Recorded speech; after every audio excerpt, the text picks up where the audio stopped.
රාදෙවියන් හෙවත් සූර්යා කියන්නේ දේව මණ්ඩලයේ අධිපති. ඔහුගේ පුත්‍රය අමුන්. ඔහු තමයි රාජ්‍යයට බලයට යුද්ධයට අධිපති. නමුත් මිසර වැසියන් මව සහ පියා විදියට ඇදමුවේ ඔසිරිස් දෙවියන් සහ අයිසිස් දෙවගණව. ඇයි කියලා අපි බලමුද? විශ්වය ඇරඹුණා මත් දේවතාවියගේ හුස්මෙන්. ඇයයි වාතයට අධිපතිනිය. ජීවේ පැතිර ගියා විශ්වය තුල. යහපත් ඔසිරිස් අධිපති දේවතාවුන්ට අවශ්‍ය වුණා විවාහයක් කරගන්න. ඔහු විවාහ වුණා සුන්දර අයිසිස් දෙවගණ සමග. ඇයයි මව් දේවතාවිය පැරණි ඊජිප්තුවේ. ඔවුන්ගේ විවාහය සමගින් ශාක්ෂික වුණා රාජ්‍යයන්. නමුත් ටික කාලයකින්ම අයහපත පැමිණුණා ඔවුන්ගේ ජීවිතවලට.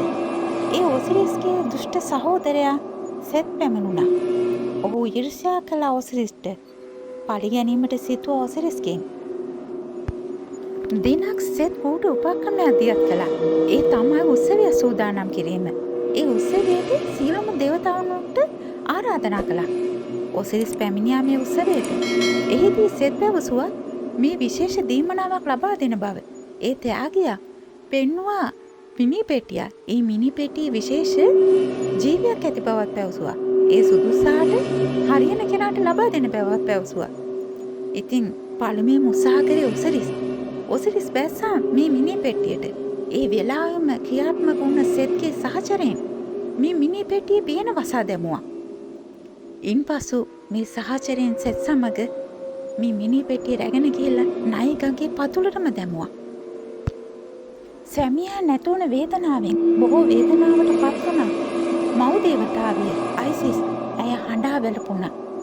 ඒ සෝට නයිල් ගම් වතුර ඇතු වුණා. ඔසිරිස්ට හිටිය පුතෙක්. ඔහු හෝරස්. ඔහු පැවසුවා සෙත්ගෙන් පලිගන්නා බවට. ඔසිරිස්ව රැගෙන ගියා පාතාලයට. නමුත් ඔහුයි දැන් පාතාලයේ අධිපති. ඒ වගේම හෝරස් පලිගත්තා සෙත්ගෙන් පසු කාලිනම. හෝරස්ගෙන් පටන් ගත්තා විශිෂ්ට ජාතිය කැරඹුම. නැවතත් පැරණි මිසර ශිෂ්ටාචාරයේ බහු දේවවාදී ආගමක් පැවතුනේ. දෙවිවරු 1500කට වඩා වුන් වන්දනාමාල කරා. බාහිර රූප දෙකකින් නිරූපණය වුණේ. සම්පූර්ණ මනුෂ්‍ය රූපේනොත් භාගයක් සත්ත්ව රූපේනොත්. සම්පූර්ණ මනුෂ්‍ය රූපයෙන් හිටියේ ඔසිරිස් දේවතාව, මට් දෙවගණ, ඉසිස් දෙවගණ, ටා දෙවියන්. ඒ වගේම භාගයක් සත්ත්ව රූපයෙන් හිටිය අනුබිස්. ඔහුට තිබුණ හිවල් හිසක්. සොබෙත් දේවතාවක්. ඔහු කිඹුල් හිසකින් යුක්ත වුණා. කානුම් දෙවියන් බැටළු හිසකින් යුක්තයි. මේ වගේ තවත් බොහෝ දේවරු උන්ට හිටියා. දැන් අපි බලමු සොහොන් ගෙවල් වල ආරක්ෂකයා. මියගිය අය අපවිත්‍ර වීමෙන් ආරක්ෂා කිරීම. ආත්මයන්ගේ මාර්ගෝපදේශකයා. මඟ පෙන්වීම මරණීය රාජධානියේ සිට සදාකාලික සංක්‍රමණීය සංක්‍රාන්තික සැරිසරන්නා කවුද කියලා බලමු. ඔහු තමයි අනුබිස්. එහෙම නැත්නම් අන්පු කියන නාමයෙන්වත් ඕව හඳුන්වනවා. මිත්‍යා කතාවලින් ප්‍රසිද්ධම දෙවියන් මොහොයි. මරණයට සහ මමීකරණයට, මීළඟ ජීවිතයට, සොහොන් වලට, පාතාල ලෝකයට අධිපති දෙවියන් අනුබිස්. ඇයි මෙයාට සිවල් හෝ උර්ක හිසක් ලැබුණේ? ඇයි ඔහු කළු වුණේ? නයිල් ගම් වතුරෙන් පසු ලැබුණු කළු පැහැති සාරවත් පාසෙන් මුළු පළාතම සශ්‍රීක වුණා. ඒ වාසනාවක් ලෙස හඳුන්වන්නේ. එනිසායි අනුබිස්ට කළු වර්ණය ලැබුණේ. උර්කයකට මේ නිවක් තීක්ෂණ ඇස් ඇති රාත්‍රියේ සැරිසැරීමට හැකි උණු කසල කා දමන්නේ. පිරිසුදු ආත්මය පමණක් රැගෙන යන්නේ. සොහොන් ගෙවල් ආරක්ෂා කරන්නේ නිසා තමයි ඔහුට හිවල් හිසක් ලැබුණේ. පුරාණ මිසර වැසියා මියගියට පසු මමීකරණය කළා. මමීකරණයේදී ඔවුන්ගේ මොළය, අක්මාව, වකුගඩු, ඒ වගේම බඩවැල් සියල්ලම ඉවත් කරනවා. නමුත් හදවත ඉවත් කරන්නේ නැහැ. හදවත බාහිර කරනවා අනුබිස් දෙවියන්ට.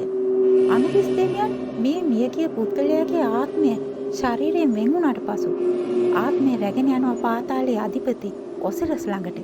එහිදී අනුබිස්ගේ රන්තරාදියෙන් එක පැත්තකට පිහාටුවක් තමා හදවත අනිත් පසට තමා එහි බර බලනවා. අධිපති දිහාට වඩා බරින් වැඩිනම් ඔහු අපාගත වෙනවා. ඔහුව අයිති නැහැ සදාකාලික ජීවනයේ ලෝකයට.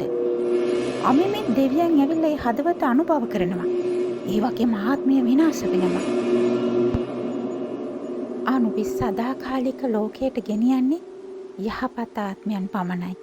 ඉතින් ඔහු කිරලා බලලා හරියටම යුක්තිය ඉටු කරන දෙවි කෙනෙක් නේද? අපිත් කිරලා බලමුද අනුබිස්ට කියලා අපේ හදවත? අපි අද කතා කරේ වසර 3000කටත් වඩා පැරණි විශිෂ්ට ඉතිහාසයක් තියෙන මිසර වැසියන්ගේ දේව සංකල්පතා ගැන. විශ්ව රේඛාවෙන් අදගෙන ආපු මේ වීඩියෝ ගැන ඔයාලා මොකද හිතන්නේ කියලා අපිට කමෙන්ට්ස් කරන්න. නැවතත් මේ වගේම වැඩසටහනකින් අපි ආයෙත් මුණ ගැහෙමු. ඔයාලා සුබ දවසක්.